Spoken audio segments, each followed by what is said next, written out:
Ayan na guys, ang ating ubas. Pakita ko sa inyo. Ayan. Ayan ang ating ubas. Madami siyang bunga guys ngayon. At dito naman. Ayun, sa ano. Ayun guys, napakadami doon guys. Oh. Ewan ko kung makita nyo guys. Yun oh. Madami doon. Tika, ano natin i-zoom. Ayun. Kita nyo na ba guys? Ayun, i-zoom natin. Ayun. Sa taas kasi guys, ang dami niyang bunga. Pero mayroon din siya dito sa ano. Ayan.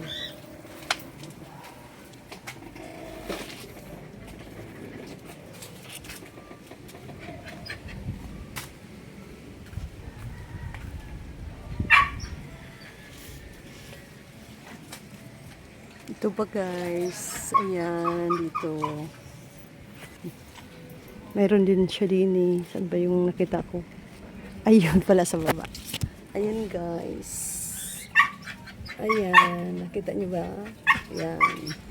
Maliliit pa. Yung iba malalaki na. Mayroon din dito. Ayan. Ito pa. Hala, may mga kain-kain siya. May mga kain-kain. Ayan. Ayun pa.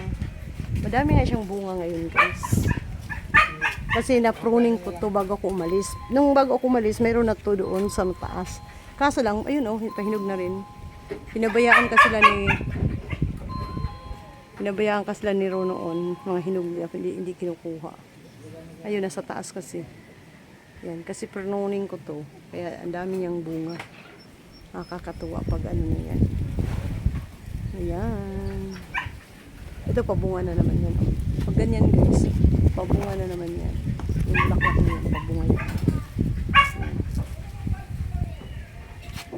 Ayan. May mulberry din dito. Halo-halo na tong aking ano dito guys. Okay, bye-bye.